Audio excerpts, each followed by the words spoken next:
It's Dee Dee on the spot. Welcome to another episode of DD on the Spot. As always, I'm your host, Ryan Johnson. Before I get to our guests here today, I'd like to remind everyone that if you enjoy this content, to please give a like and subscribe down below. We greatly appreciate it. We have Leah Dennie here on the show. She's a certified personal trainer, an IFBB pro, and also an Air Force veteran. But most importantly, she's a current guest on this show. Leah, thank you for being on. It's my pleasure. Thank you. Absolutely. So why don't you give us a little bit of a background on what got you started into the fitness lifestyle? What was your inspiration?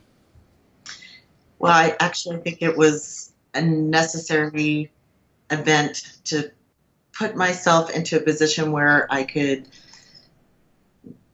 grow and help myself overcome a lot of challenges when I was young. I started with gymnastics, things like that, at a very early age, and then found a very good gym teacher actually when I was in middle school that had me doing a lot of plyometric work, a lot of push-ups, a lot of dips. And he introduced me to some powerlifting. And when I turned 15, I was able to incorporate weight training to use with my athletic events. And I was a volleyball player, basketball player, hurdler, sprinter, those type of things throughout school, and just started marrying the weight training into that and really just trying to stay positive. And I think you learn a lot of leadership. You learn so many life lessons through fitness and sport, but then also just able to create the body you want and be able to pretty much tackle anything that you want to do, go hiking, running, anything. Yeah. So one of the things that I've come to realize when I talk to a lot of health and fitness, especially bodybuilders or competitors, when you were a kid, did you just naturally genetically have a strong frame? I did. Yeah. So I actually was teased quite a bit when I was probably about 15, 16 when I started lifting pretty heavy. I lifted with the football team and over the summer, and I was a volleyball player. And the football coach, was a former Pittsburgh Steeler. Oh, wow. And so I grew up in Colorado Springs, so he had me doing a lot of power moves, and I could bench, which is embarrassing. My max bench was 225 when I was 16 years old. Wow. And so it was something that my body naturally could take that weight, and I have a large frame. Genetically, the women in my family are pretty large, so it was just natural tendency to go ahead and challenge myself that way. But it created a lot of opportunities for boys to see me as, I think, more challenging to get to know. Yeah.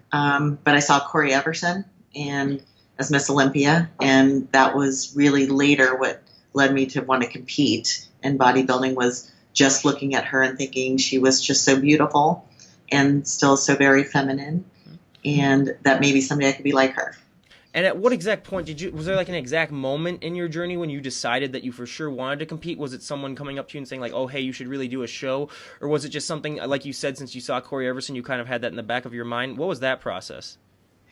Actually, much later in life is when I decided to compete. So I went to the Air Force Academy. I played collegiate volleyball there, played some rugby there, and then I marathoned for about 6 years, finished with the Boston Marathon, and my upper body was still pretty strong and normal size for me. And a gentleman came up to me and said, you should consider competing in, actually he said figure. And I go, oh, okay, yeah, I can wear the heels. I wear heels every day. And just kind of looked into it, but I was thinking bodybuilding, and I had no concept of how large or small these women were. So I was thinking I would need to grow a lot. And he's like, oh, no, you need to lose about 20 pounds. and then all of a sudden women's physique came into play. So that was just naturally where my body was more geared towards, I guess, at the time. And as soon as I stepped into competing, then quickly told, you need to keep your muscularity in check because you might actually be a bodybuilder.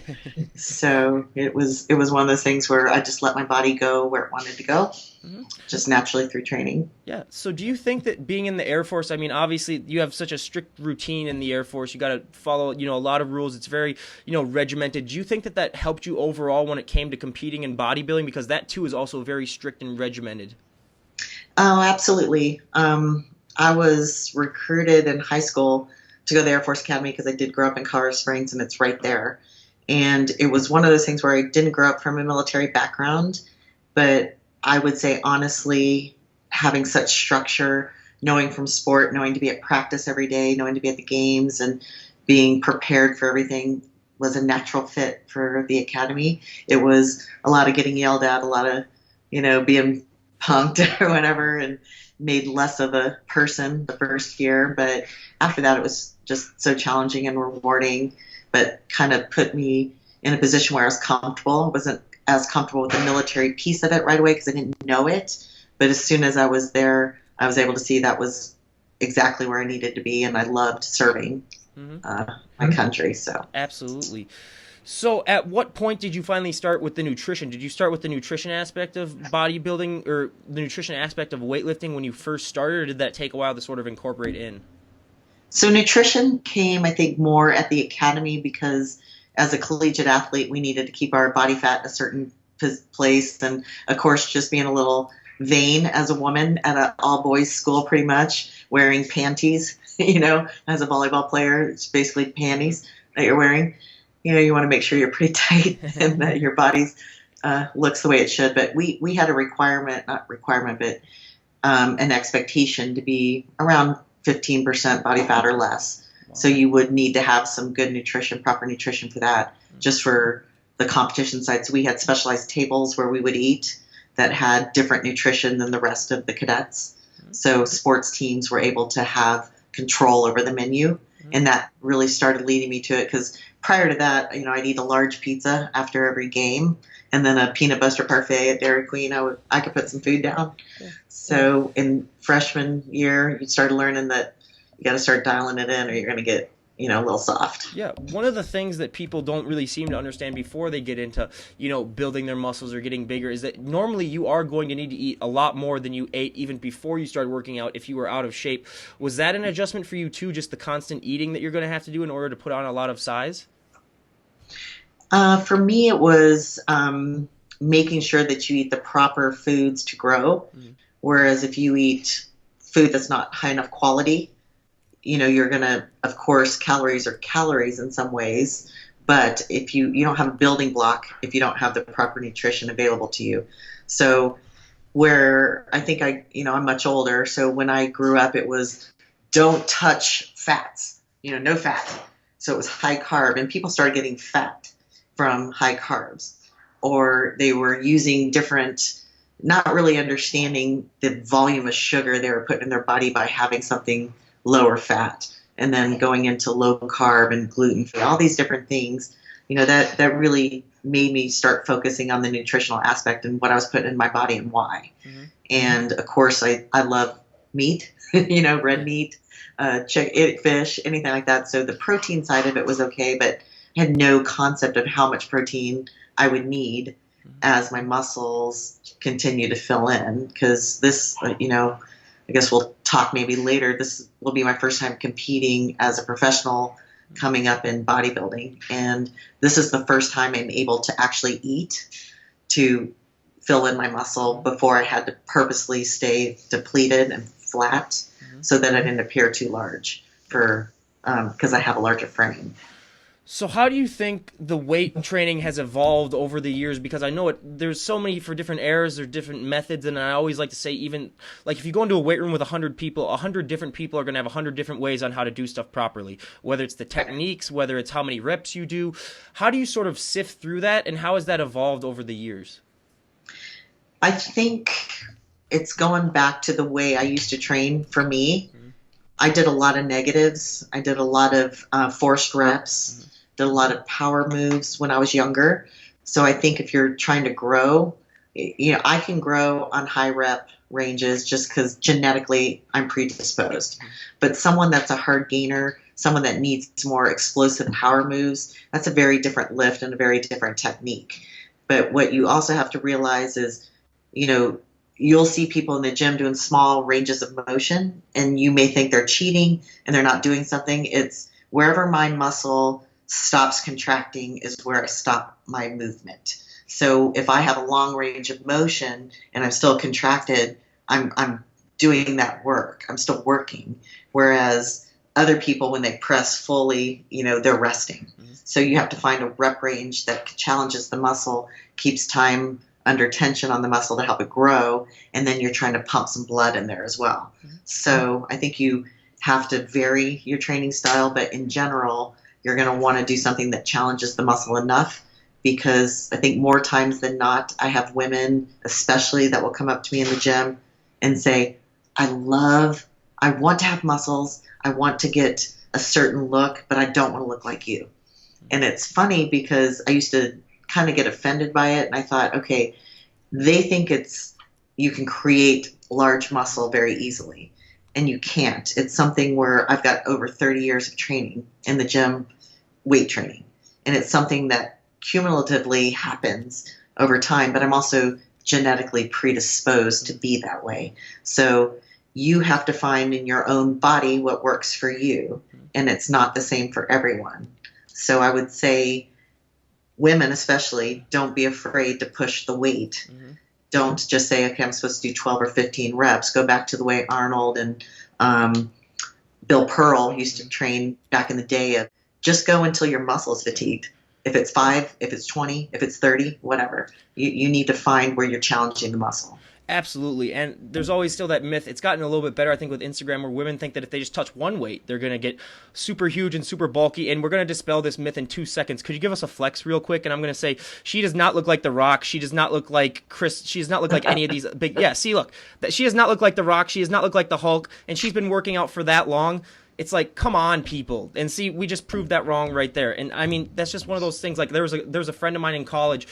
And that's when I started working out seriously. And she was honestly like, yeah, I don't want to go. I don't want to get so bulky. And I'd even tell her, like, the weight of your purse weighs a lot more than most of those dumbbells in the gym, and you're not getting bigger from carrying that around all the time. So I think it's just one of those things where you got to just get in the gym. And then once you start, you kind of realize, it's not as bad as it looks, and you would have to do such an insane amount of nutrition and an insane amount of training, especially for women, being just disadvantaged at the beginning. I mean, it's just one of those myths that I really, really like to try to break. So, moving on to your prep, what was your first prep like? Was it difficult for you, or did you find it sort of easy because you were already sort of doing a lot of the nutritional aspects before? My first prep was challenging because I hired a coach because I was going to be competing in the area that I wasn't used to. And I always have been a pretty clean eater. I can put some food down. I can eat a lot of peanut butter. I can do things that I know over the long term would not make me reach my goal, so I can control it. But the first coach I hired basically starved me to death. And that's the problem with some coaches, some nutrition. It's very different to call someone a nutritionist versus a trainer versus someone that's just giving you a meal plan or a guideline or a macros coach. They're all very different. So know what you're paying for before you hire them, or you read about it, or you try it. So just kind of putting that aside. So I pretty much ate fish and asparagus for about 25 weeks, I bet. And I had muscle, but my skin was loose. I looked flat, a stringy look. So that was challenging. And then I didn't know what I was doing on stage. And fortunately, just because of all my athletic background, I was able to still place and qualify for a national show. So I was able to then grab a different coach, start getting myself on a better path and feeding in a little better. So incorporating some carbohydrates, whereas normally I touched zero. So I think it's been a progression, but then also when your body is more trained for so many years, I have to change it. So, because my body adapts. Yeah. So one of the things that I'm really fascinated by is what people like to call Pret Brain. When your body's so depleted, your brain can just kind of get a little fuzzy. But what is that feeling like for you personally when you're in, let's say, like the last fourth of your prep, and you just seem a little daisy and a little fuzzy? What is that feeling like for you? I've had the time where I'm a sales rep during the day, so I drive my car and go talk to doctors about medicine, and it's technical. And there's times where I can't formulate the sentence because I'm getting up at 4 or 5 a.m., doing an hour of cardio, getting the kids ready, get myself ready for work, go to work all day, train, go home, and then cook dinner, prep, and then do another hour of cardio at night, go to bed and start again. So, and that's on low calorie, high energy, and life in the middle of that. So you just literally can fall asleep anywhere, anytime, and it can get pretty dangerous. So you do get very foggy, but most of that fog comes from obviously caloric deficit, but also the fact that you're pulling carbohydrates usually, and you need some of that energy, that quick fuel, and you don't have it. So that makes you a little cloudy. Yeah. So I think it might be especially difficult having kids, because when you're doing your prep, it's a lot easier if you just had your food in the house, but having other food for your kids in the house, is that really hard for you? Like when you look at maybe a cupboard or a counter and you see their food selections as opposed to yours, is that really a detriment to you? And how do you sort of deal with that, just sort of self-talk saying like, I'm not going to eat that pizza that the kids are having, or I'm not going to do that. Is that hard for you at times?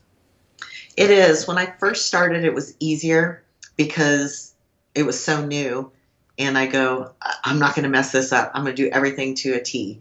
Well, then the reality sets in that after a few years, you sit here and go, okay, I eat relatively clean, but at some point you have to be able to live a little bit. So I look at their food, and in general, I don't want it because it just doesn't taste good anymore. Like once you clean your body out, you prefer better food. The junk food, yeah, fine, but you pay the price. So I've learned, yeah, I might want to put some pizza down, but I'm going to pay for it. I'm not going to feel good. And then I'm going to be in the gym. I'm going to have puffy eyes from the salt, and I'm going to have a bloaty stomach, and it's not worth it. So I would say that I will hit the peanut butter jar though. Yeah, absolutely. So what was it like the first time you put the tanner on? I love asking this because there's just a wide variety. I mean, you see everything pop out. You see stuff that you never knew that you had. What was that experience like for the first time? First, I was horrified because you're naked in a tent having somebody spray you up close. Yeah. So that was tough. But just all kidding aside, it was amazing to see because you're pulling your water at the same time. So you're kind of shrink wrapping your body, and then you're looking at everything come out and striate and pop. And it would be different for maybe a bikini competitor figure.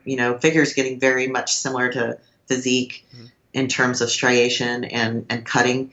But it was pretty cool to see, and that's why the saying is always tan fat looks better than white fat, because it always looks a little better with the tan on, because you can see everything. Yeah, that's true. So I have a lot of up-and-coming bands as well as a lot of health and fitness people, and I love to ask, especially the bands, what it's like for them performing live.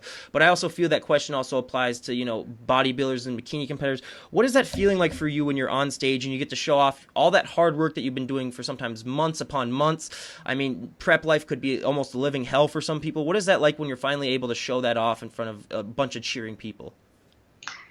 I would say there's nothing like it in the sense of this is your moment to showcase your body in a way that shows its best positioning.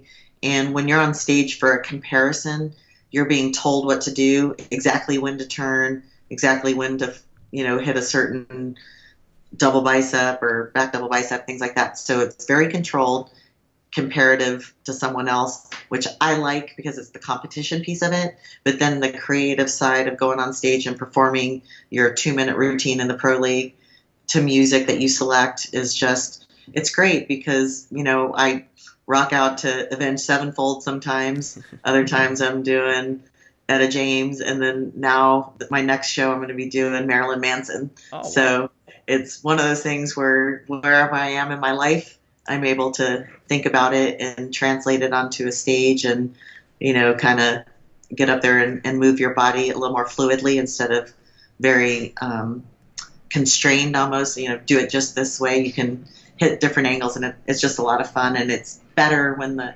crowd's into it. So being able to relax on stage and bring the crowd into it, that helps a lot. Was it hard at first to sort of convince yourself to go on stage? Because like some people say you're kind of like half naked and a lot of people are staring. I mean, a lot of people, if you looked at the general population, a small percentage would be willing to do that. Did that take a lot of convincing for yourself, or were you just kind of like, hey, I worked my butt off, I deserve to go out there and show it off? What was your mindset like? I see the competition suit as a uniform. Just like I put on my volleyball uniform, I put on my military uniform, I put on my work clothes, my heels, everything like that. So going barefoot and virtually nothing with a whole bunch of rhinestones may seem odd to people, but to me it's just putting on a uniform and getting out there. And that's where I would say anybody that judges someone else for standing half naked up there in poses that maybe you wouldn't want to see on the street, this is our uniform. This is our thing that we wear with pride. And we did a lot of work to be up there standing in front of you. And I don't judge anyone else if they're a person that maybe someone else goes, what are they doing on stage? They're not ready. To me, everyone has an opportunity to go up there and showcase the best that they personally can be. I can't be Miss Olympia. I don't have the body for it, but I would want to go up there and be afforded the same respect that Miss Olympia has. To go up there and know I put in just as much work. I just may not have the genetics that she has, or, might not be my day, whatever. So, I would say I didn't have a problem going up there in that aspect. And please, just all people watching, support those that go on stage so they don't feel uncomfortable doing it. Absolutely. Like I always say, for some reason, people think that when you're trying to better yourself and get a healthy lifestyle, that makes you all right to criticism and to say things like, oh my God, you're doing too much. You look like a man is one of the big ones. I mean, it has gotten a lot better, but it's like, that's the only area where people think that it's acceptable to just say stuff about people like that. I mean, if someone was an alcoholic and they're trying to get sober, it's not acceptable to call them out for trying to better their lifestyle. It's just one of those things that I never get, and I think it just comes from a lot of insecurity, maybe a lot of jealousy, and it really is just unfortunate that happens. But yeah. Why don't you tell us, where did you win your pro card, and what was that feeling like for you? I won my pro card at Masters Nationals in Pittsburgh, and I was 45 years old. And I took second place in 35, first place in 40, first place in 45, and then the overall for 45s or 40s. I can't remember now. But it was amazing because I think the older women that have been around have a lot better quality of muscle to me. And, people will say different things about it, but it meant a lot to me to be standing next to women that have trained their whole lives and have put in a lot of effort. I mean, there's those anomalies that just start and do very well, but in general, these women have put in so much time and effort. It was special for me to be able to earn my pro card there, and in a city where there's just such history for bodybuilding. Mm-hmm. And, a lot of friends there, and of course, Mannion's, Mr. Mannion's gym's there. It's a pretty cool place in Pittsburgh, so I was happy to earn it there. What is your go-to meal to have after a show? This is funny because I actually like to have a salad. I know it sounds stupid, but then I can get through some dessert, any dessert that's out there, and I will. This will be shameful to say, but I will eat a dozen donuts. Yes. Even though I'm about to throw up, I'm eating that dozen donuts. And it takes me a few hours, but I'll get up all through the night and eat the donuts, and I'll usually have a candy bar or something like that. So I'll have a salad to prep my stomach for all the crap that's coming. and the only reason I do that is because before I get on stage, starting in the morning, I start eating some candy and things like that. So to go straight into another meal like that right after stage when you're dehydrated, actually the salad, the vegetables kind of give you a little water. So it's not because I'm so constrained with my diet. It just kind of feels better at first before you do a lot of damage. Yeah. One of the big questions I love to ask is, people don't realize that when you guys are at shows, you've sort of manipulated your body through all the diet and all the exercise and hard work, and it's not a sustainable look that you're going to maintain for forever. I mean, it's a look that a lot of people say can last only for maybe even a few days afterwards. How do you deal with that mentally, knowing that, hey, this is the best I'm going to look for maybe a long time, maybe even a year until I compete, or the next time I compete at the show? How do you deal with that mentally, knowing that you are going to put on weight afterwards? Well, I think the best thing that you can do as a competitor is to stay within a normal range of healthy weight. So for me, I may fluctuate 10, 15 pounds at most from stage to real life. It may translate differently to people visually because I will look huge when I get dialed in, but I'm actually smaller. So it's one of those things where it's an illusion. But yes, you're not living dehydrated. You're not living carb-free 24/7. mean, I kind of used to in the past, but it wasn't very smart. But, you get body dysmorphia very easily. And I'll say it all the time. I just did a photo shoot last weekend and I'm going, oh, I look so fat, but it's because my standard is the way I know I'm going to look in November, when I get on stage. So you have to put it into perspective of what you see on stage of us, you wouldn't want to see in person every day.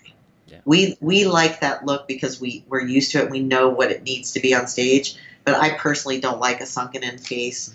I don't like to I like my veins to come out, but I don't like to be so veiny that it's just, for me, not as good of a look. So I think everybody has their own perspective, but I don't get overly out of shape in the off season. So I think once you're a pro or you're an athlete, you should try to always look like a pro or an athlete year round. And it's lifestyle. Absolutely. And one of the things that I came to find when I started working out in college and getting bigger and more muscular, one of the negative things is that people are going to ask you to do a lot of things like move their furniture. Ryan, can you come over? We got to help you move furniture. Or Ryan, can you open this pickle jar? Ryan, can you lift this box up? Has that been a similar experience with you, and how do you deal with that?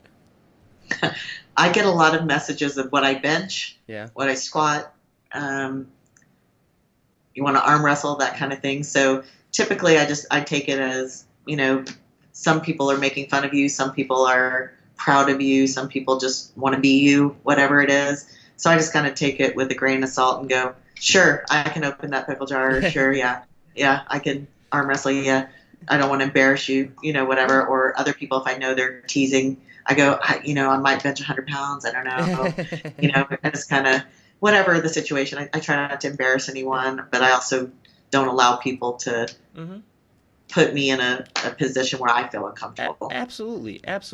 Yeah, I just don't like it just because my summers are filled up with weekends where I got friends moving and everything. They're like, oh, we have a couch that need to move. And I'm like, no, they're just using you because you're nice. Yeah, well, yeah, I do. Oh, yeah, I do it too. But then I'm like, hey, as long as it doesn't interfere with my workout. If I got to work back later that day, I'm not lifting your furniture. I'll lift your furniture after I do my workout.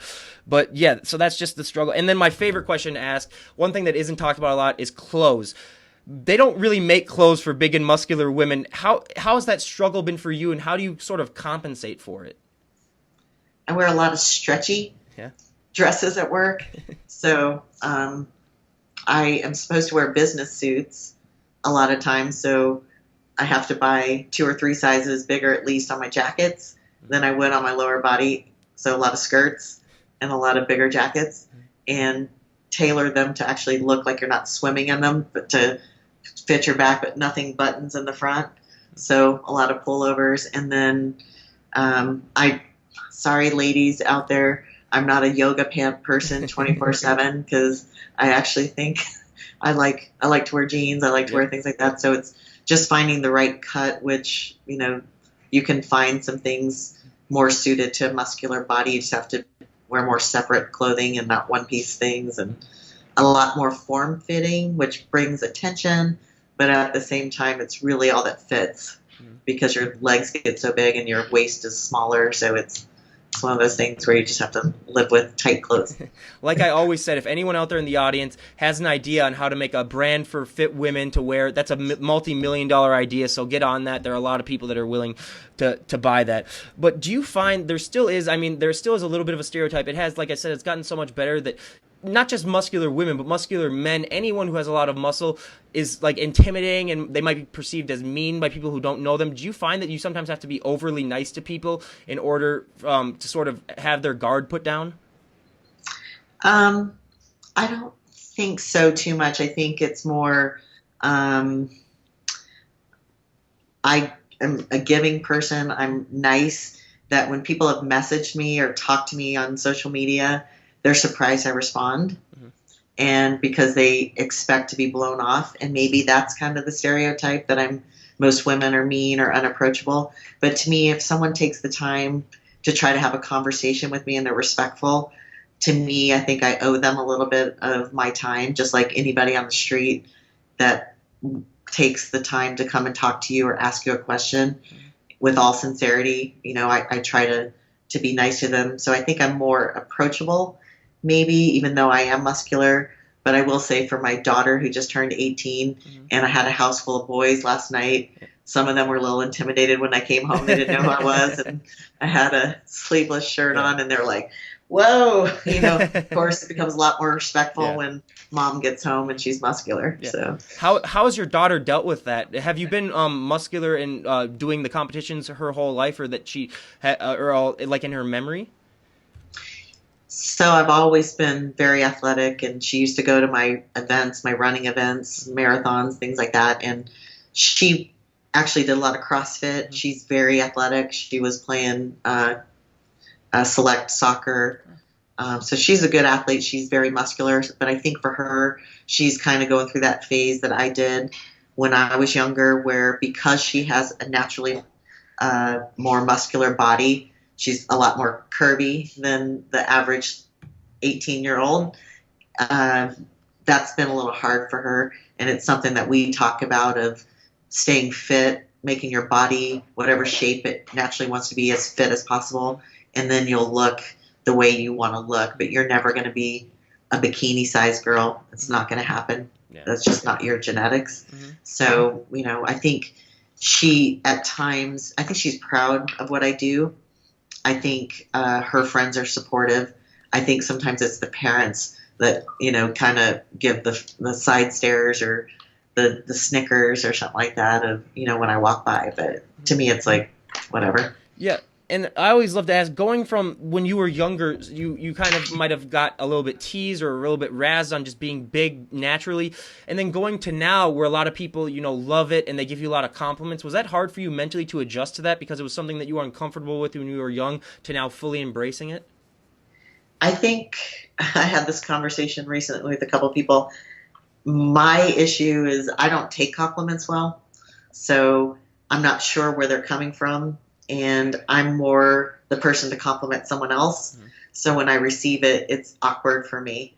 If I'm in competition mode, it's very different. I can accept that because I'm putting myself out there in that moment to be criticized, judged, looked at. But when I was walking around at Olympia last weekend, it was interesting that a couple people recognized me and said, "Oh, I watched you compete at the Arnold. I followed you." And that was actually pretty cool, because they knew what I talked about on my social media, and it wasn't just throwing weight around. It was trying to put some meaning behind my life and how it translates into the athletic sport I do and the way I lead my life. So accepting a compliment on that side of it, to me, is so much more important than just the visual side of it, or, compliment these people that you see on who they are as people. Because I don't want to be around a big muscular person that's mean, and I don't want to be around anyone else that's mean. So, Yeah. So now we go to the audience favorite part of the segment, the questionnaire. We'll ask about a dozen or so questions, sort of getting to know you. So for our first question, what is your go-to workout song at the moment? Oh my gosh. Probably Bodies. Yep. That's a good one. So now, if you could train any celebrity on the planet, who would it be? I'm trying to say PG. The Rock. Yep. Absolutely. He's out of the like 20 times I've asked that question, The Rock's come up like 17 times. But yeah, he absolutely. That's definitely one. So now, what is one item that you always need to have in your fridge? In my fridge? Oh my gosh. You're gonna make fun of me. Arugula. Arugula. Wow. That's the first time we've heard that. Hey, we've heard. I was like, I'm so boring. No, we've heard like mustard, we've heard ketchup, and I was like, oh, okay. I mean, whatever floats your boat. But what is one like thing? Nutty. It's yummy, nutty salad. It's good. Absolutely. So, what is one thing that people who follow you on Instagram would be surprised to know when they met you in person? Oh, surprised. That I'm short? I don't know. No, I'm not as short as I am. I wear heels all the time, so everyone thinks I'm really tall, and I'm not. All right. So what is one bad habit that you would like to break? Eating peanut butter at 2 a.m. Ooh, yeah. I've made myself a PB&J sandwich later than midnight as well. That's a little habit that I need to break as well. So what is your favorite fashion trend of all time and least favorite fashion trend of all time? Oh, gosh. Favorite fashion trend. would be the Freddy stretchy pants right now that look like jeans. I guess jeggings. Yep. They're badass for people that are muscular, and they look nice. Yeah. Least favorite, high-waisted and not fitted pants on women. Don't do it. I lived in the 80s. Please don't do it. I know it came back, but it doesn't look good on anyone. Speaking of 80s, one thing that I need, it's not really fashion that needs to make a comeback. I love mullets. I'm sorry. I'm a mullet guy. Oh, okay. Yeah. Okay. No, a good mullet for me is just, that's one thing. What in high school for football, I grew out a mullet for my senior year, just to as a laugh. But yeah, a mullet, and then we need to bring back those crop tops and short jeans that the guys used to wear. Just bring back that style. That was awesome. Or flannel too. Flannel is a huge thing for me. Least favorite, like Uggs and Crocs. It's like, come on, people. Chunky, walking around. Mm-hmm. Club, yeah. Maybe guys can get women. Women wear heels. Yeah, that's what we do. Mm-hmm. So, what was the last TV show that you binge watched? Oh gosh, what's the zombie one? I can't even think of the name of it. Walking Dead. Yeah. Yep. Because everybody's like, I'm like, I don't want to. It's so tedious. There's so many, but I did it. Yeah, and it was awesome. What is your favorite TV show of all time? Favorite TV show of all time? It's probably not a TV show. Thundercats. Thundercats? Wow. It's like a cartoon. Yeah, I know Thundercats, yeah. Hell yeah. Wow. Yeah, that's the first time we've had that, for sure. Absolutely. So, what is one item that you would die to have when up for auction? Then I would die to have that went up for auction.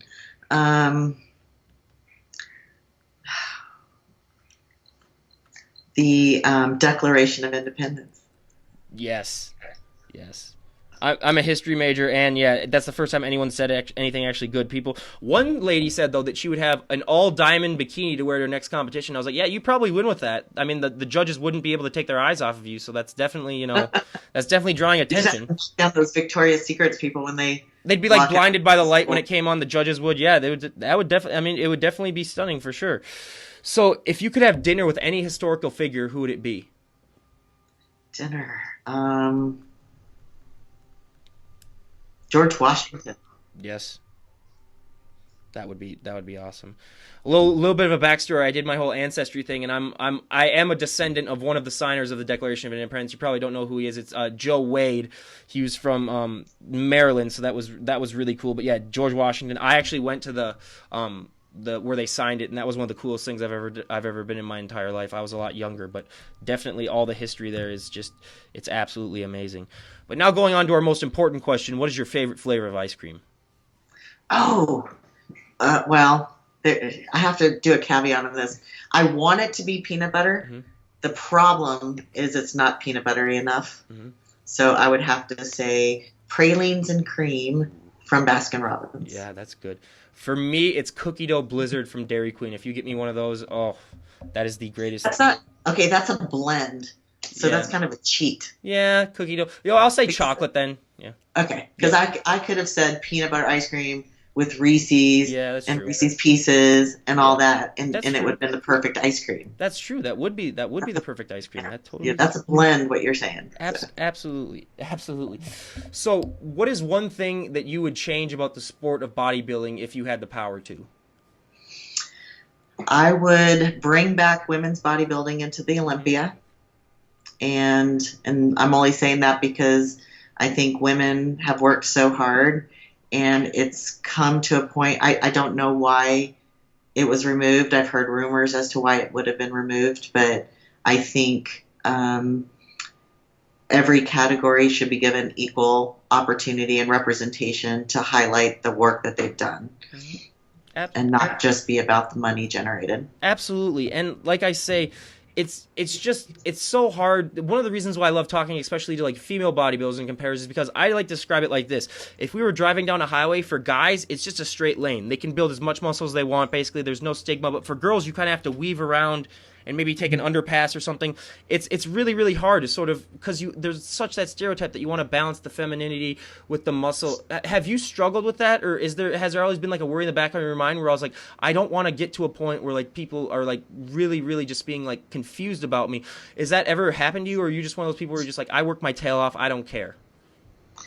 Well, I had this discussion when it was recommended to me when I first started that I was on the fence of bodybuilding and women's physique. Go where you prefer to go. Just realize that, it's how you're going to present on stage. You may not be as successful in one versus the other. So now in the pro league, where I'm going to make the decision to try bodybuilding for the first time, the only difference in my training, well, there is no difference in training. I'm trying to bring my legs up, which were a little smaller for all the years I ran distance versus sprinting. And my eating is different because I eat more carbohydrates now to fill the muscle in. Mm-hmm. But there's nothing different about the way I'm going to look other than I'm going to present differently on stage.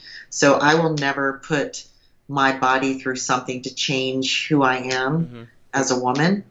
And to make that choice, everyone makes their own choice as to how they want to look and what they want to do to be successful. For me personally, I'm not going to change who I am. My body naturally has put on about 10 pounds over the course of 6 years, and that's just from training, and it's going to happen, and it's going to look differently, but it's still me. I still look the same. I just have better definition, I have better symmetry, and that doesn't change who I am. Mm-hmm.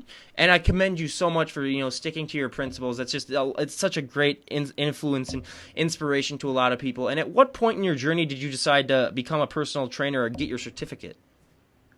It was something where I've trained all my life, and I get a lot of questions of how to help others. So I don't have to have a certification to help others. But I decided to go ahead and do an online training business on the side. Mm-hmm. I have a bodybuilding show that I promote, and it's just one of those things where there's a little more credibility, even though, it's a good certification to have NASM and to go through it. I have ISSA. It's something where you need to stay current with the information, so having those certifications help you do it. But a lot of the things that I would incorporate now, I learned years ago through experience. Mm-hmm. And then talking to other people and sharing that information. So to me, it's a hobby to be a trainer. It's a hobby to be a competitor because I'm a pharmaceutical rep by job and a mother. So it's, there are two different parts of me. So I just try to keep that balance, and the certifications just like I would do for my professional job to go ahead and join a professional trade or service. So, what would you say is the biggest excuse that you get from people when you're trying to maybe get them to adapt a more healthy lifestyle? What's their biggest excuse not to?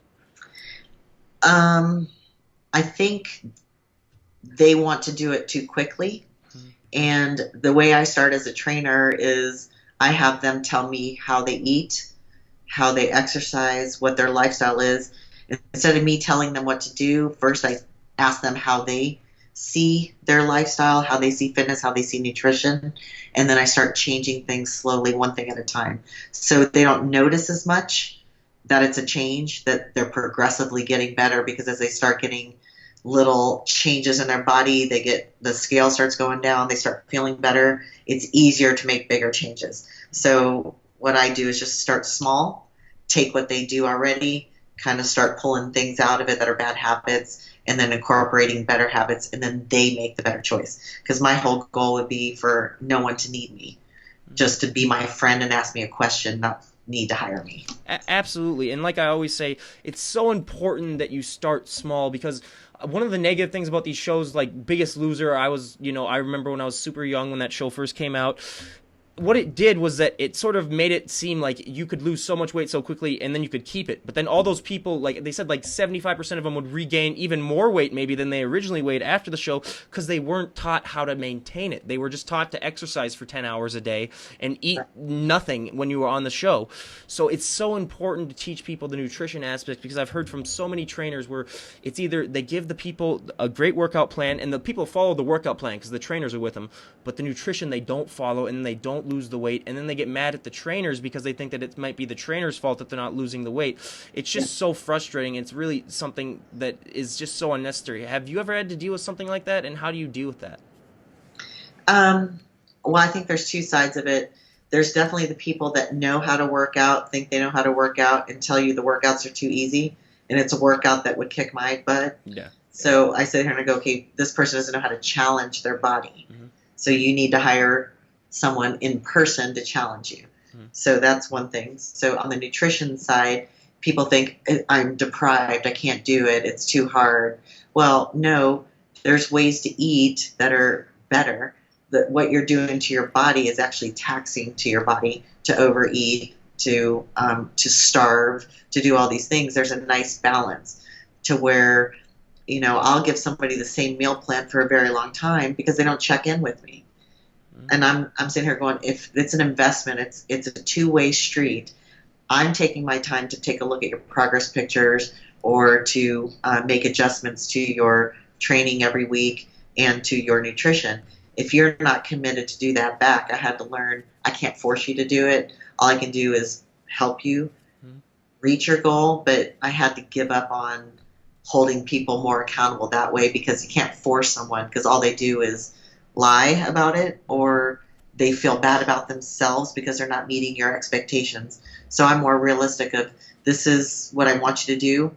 They give me their progress update of how they did on the plan and what their challenges were that they had to overcome, why they couldn't do something. Mm-hmm. So instead of belittling someone like, why didn't you get your work in? Why did you eat that crap? It's like, oh, I ate that crap because my mom died and I needed some time off. You know, so to me it was learning everyone has a reason that they don't follow a plan. And in general, you know, the people that are never going to do it.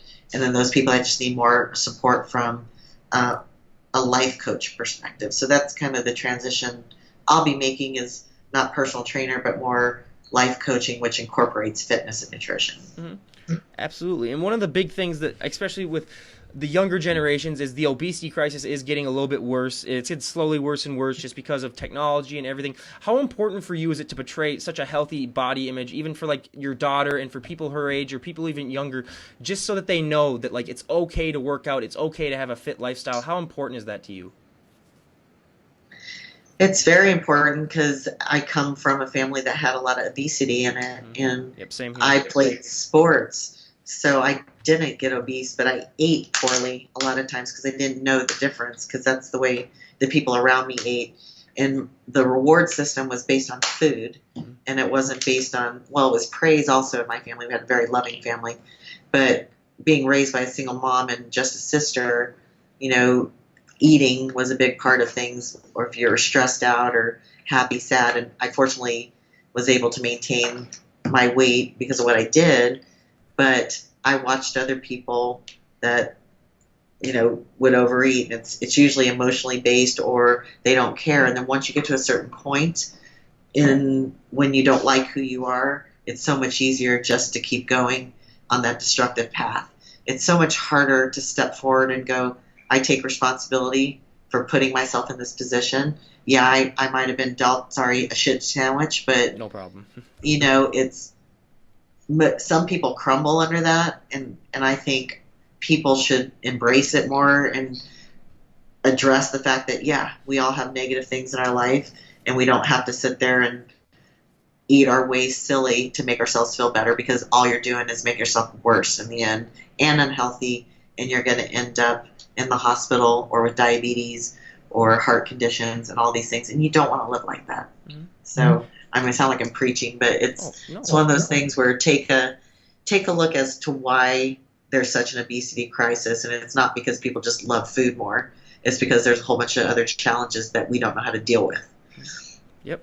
And I always love to tell this story. I had a guy on who used to be a musician, and now he's back to being a musician, but he used to work at a children's hospice down in Alabama, and just seeing those kids go through these 5 or 6 year old kids dying of these diseases and just taking care of them in their last days, it really inspired him to get back into playing music because he just realized, how healthy he is, how blessed he is to be healthy.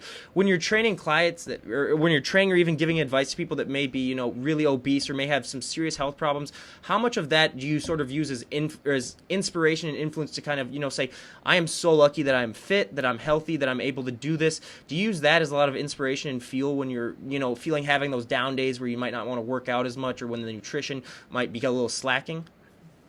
Yes, I mean, I grew up, like I said, training and playing sports and participating, but I also had 3 kids. Mm-hmm. And at those times when you're gaining weight, you're not training as much. I mean, I did all my work until the day I delivered, wow. But your body puts on 40 pounds, 30 pounds, mm-hmm. and all these things. You have a different body. Yeah. And then you're around kids and you're eating their leftover chicken nuggets and French fries because, well, God forbid you throw away some of this food. Let me just eat it. I've been at a point in my life where I didn't like who I was, and I had to circle back around that, yeah, I was still working out. I was still doing everything, but I wasn't eating the same way. I was overeating, or actually undereating, but eating the wrong things, and I didn't like who I was. So I used that as a, get back into shape, make yourself healthy, be okay with it. And to your point with your friend that works in the hospice, my second son had a brain tumor and was in the hospital and was on the verge of potentially dying a couple times, and chemo and radiation, and he's now 19. And so from 15 months to where he is now, he's a tiny boy or man. He's 19, he's 5 feet tall. He's 98 pounds. He'll never be on his own 100%. But I look here and I go, he would love to have the choice to do anything he wanted to do other than, be in hospitals and all these things he had to deal with. And to be 5 feet tall in a world where if you're not 6 foot as a man, people can say things to you. It's horrible. And so I put everything into perspective of, thank God that he's alive and healthy in this way, and that I can be fit and that I can give advice to people. So, I try to use that as inspiration and bite off a little piece of who you are, take away, become who you want to be, because it can happen.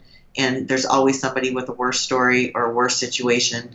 And there's so many excuses out there. And it's, just find a way to be happy. If you're happy at 500 pounds, you're happy at 500 pounds. But I would hazard a guess to say you don't feel comfortable being at that weight. Yeah.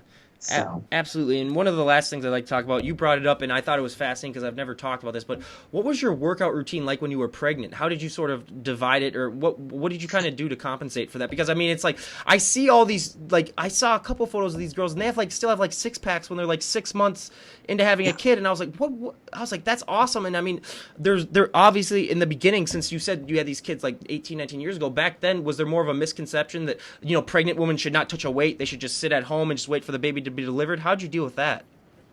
Yeah, so in my generation, it was, if you were already doing something, you continue to do it. You're just not supposed to be in certain positions that put the baby at risk. So I am an overachiever in terms of athletic endeavors. Mm-hmm. I push myself very hard. And so I decided, instead of pushing really heavy weight, because you tend to hold your breath, I stopped weight training as much. And I converted over to high-impact aerobics and jogging, nice. Which was not the best idea, later in terms of your body recovery. But what I found on second and third pregnancy was weight training actually was better for me. And I would always advise, don't do a lot of jumping and high-impact stuff unless you are already doing it. You can do it safely with a doctor. But don't use an excuse of, I'm pregnant and I'm eating for 2 and all these things, because calorically speaking, you only need an extra 200 calories or something a day is all it. I mean, it's very minute, and whatever you do to your body in pregnancy is going to take 3-4 times as long to take off after you have that baby, because you're going to be resting and recovering, and it is hard on the body. And the more you allow the skin to stretch, the more difficult it is to actually get it to rebound. Did you ever lift heavy when you were pregnant, or was it always just low weights? No, I lifted the way I normally would lift until I couldn't anymore. I just wouldn't put myself in different positions. So laying flat on my back when you're 6 months, 7 months pregnant, Yeah. get on an incline a little bit more. So I would say, use the advice of your doctor as to what you do. But typically it's holding your breath is the issue, and straining and not breathing, and cutting off oxygen to the fetus, things like that. Yeah. So.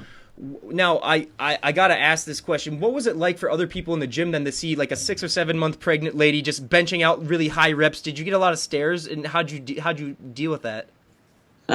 Well, it was, you get the whole, that's unhealthy, or that's dangerous to the baby, and then other like, that's awesome, that's the way I want to be. When I was jumping around, I think it was funny because my first pregnancy, doing that, I'm dating myself with step aerobics with double steps and high impact jumping and all this, and other people that were fit and young, barely getting through a class. It was kind of liberating to be pregnant and huge and able to do that still. And so I enjoyed that part of it, but I think people supported it more than not. Yeah. And now, before we wrap it up here, now it's time that you really embarrass us. What are your best lifts in the gym? Oh gosh, I was asked this before. I don't know. Oh, you don't know? I think we did a couple weeks ago, just as my last few sets, we were squatting like 315 for 10, 12 reps. Jeez. But that was the first time I had my knees wrapped ever. So I'm training with Johnny Jackson, who's a power lifter. So, and of course, bodybuilder legend. He's allowing me to lift a little heavier than I have in the past because I was always afraid to grow. And so he's pushing the weight a little bit more. I have a shoulder injury, so we can't go as heavy on bench or anything like that. And I don't really need that as much. My shoulders are on the larger side to begin with for shoulder exercises. But I would say once this competition's over and I might transition into some powerlifting, then I'll let you know. Yeah, absolutely. What those numbers look like. Oh, yeah, and it's just amazing what you can do, especially with all the hard work that you put into it. But these final two questions before we wrap it up, I always ask every guest. If someone were to walk up to you on the street and just, I mean, it's probably already happened, whether it's saying, oh, you look amazing, I want to sort of, adapt that healthy and fit lifestyle, what would be the best piece of advice that you could give them just then and there in order for them to be successful? I get this question probably 3 or 4 times a day, believe it or not. I usually just ask what their goals are first, and how, I would probably say more often than not, I get that I used to be a bodybuilder. I get that a lot. I used to be this. I used to have that. And now, and my first question is, why don't you have it anymore? And it's usually, time or kids or whatever. And I said, well, I'm not judging you. I don't know your life. You say how tired you are, but I get up at, 4 or 5 a.m. depending on the day, and I go to bed at 11 p.m. And I don't sleep through the night very well, but I still function. I get enough sleep for my body. Recovery and rest is very important, but I make it a priority, and I schedule myself to be somewhere just like I would schedule my kids to be at practice or school or work. You have to treat the gym as a job for a while until it becomes your passion and a lifestyle. So I would say, number one, schedule what's important to you and eliminate all the other stuff.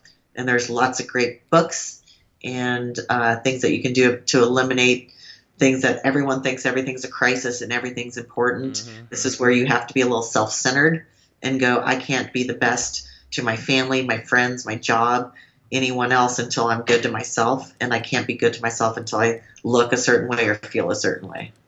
Absolutely. I couldn't recommend that more. And then lastly, if you could talk to the 18-year-old version of yourself, what would be the best piece of advice you would give her? I can't say it publicly.